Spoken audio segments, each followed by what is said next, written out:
আলহামদুলিল্লাহ সুম্মা আলহামদুলিল্লাহ। দুনিয়ায় জীবিত থাকা অবস্থায় একজন মানুষের, একজন সন্তানের কর্তব্য হলো সাতটি। এক নম্বর কর্তব্য হলো মা বাবার প্রতি পূর্ণ শ্রদ্ধাশীল হওয়া, তাদেরকে পরিপূর্ণ সম্মান করা।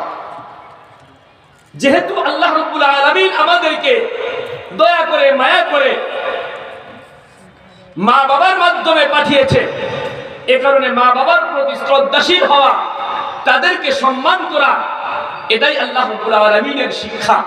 আমাদের প্রথম নাম্বার কাজ হলো আমাদের যাদের মা বাবা জীবিত আছে তাদের জন্য সেই মা বাবাকে শ্রদ্ধা করা, সম্মান করা, তাদেরকে মর্যাদা দেওয়া, কোনোদিন তাদেরকে ইহানত না করা, বেইজ্জতি না করা, অসম্মানী না করা, লাঞ্ছিত না করা, এটাই আল্লাহ রাব্বুল আলামিনের পক্ষ থেকে আমাদের উপরে নির্দেশ।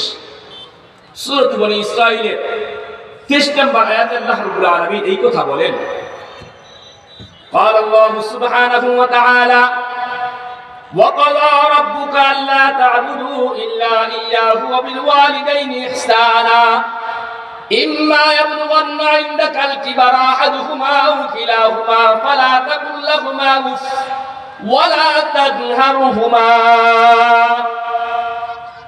এতটুকু আল্লাহ রাব্বুল আলামিন এই সর্বশেষ যে শব্দটা আছে, এই শব্দটার মধ্যে বললেন ওয়ালা তানহারহুমা, তোমরা জীবিত থাকা অবস্থায় তোমাদের মা বাবাকে কোনোদিন কষ্টদায়ক কথা, অসম্মানজনক বাক্য তোমরা কখনো বলিও না।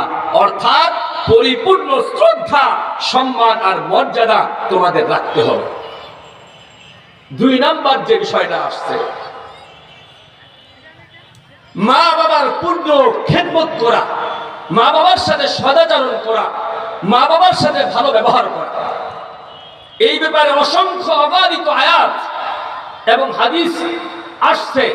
আল্লাহ রাব্বুল আলামিন আমাদেরকে নির্দেশ দিয়েছেন, আল্লাহর হাবিব সাল্লাল্লাহু আলাইহি সাল্লাম আমাদেরকে দিক নির্দেশনা দিয়েছেন, হে সন্তানেরা, তোমরা তোমাদের মা বাবা যাদের জীবিত আছে তাদের পূর্ণ সদ্ব্যবহার করা, পূর্ণ খেদমত করা, তাদের সাথে ভালো ব্যবহার করা, এটাই আমাদের পক্ষ থেকে, আল্লাহ তাআলার পক্ষ থেকে, আল্লাহর হাবিবের পক্ষ থেকে আমাদের উপরে কর্তব্য। এ ব্যাপারে একটা হাদিস বলবো, সহিহ বুখারী 5971 নম্বর হাদিস, হযরত আবু হুরায়রা রাদিয়াল্লাহু তাআলা আনহু থেকে হাদিস। তিনি বলেন, جاء رجل إلى رسول الله صلى الله عليه وسلم فقال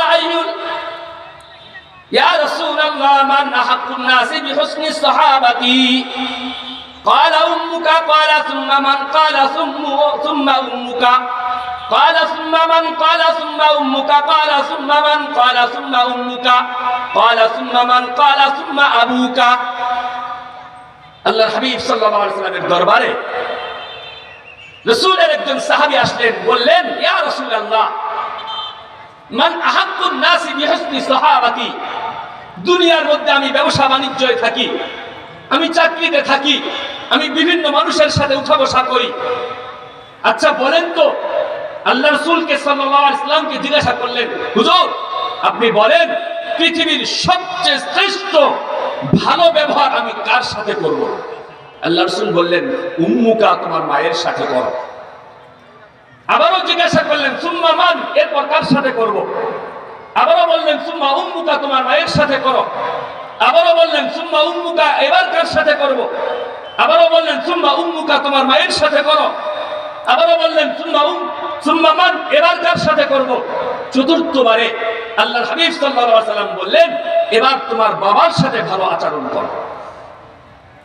আল্লাহ রাসূল 3 বার মায়ের সাথে ভালো আচরণের কথা বললেন, একবার বাবার সাথে ভালো আচরণের কথা বললেন।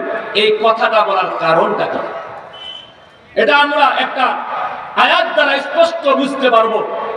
সূরাতুল আহকাফের 15 নম্বর আয়াত, আল্লাহ রাব্বুল আলামিন বলেন, قال الله سبحانه وتعالى ووصينا الإنسان بوالديه إحسانا حملته أمه كرها ووضعته كرها وحمله وفصاله 30 شهرا।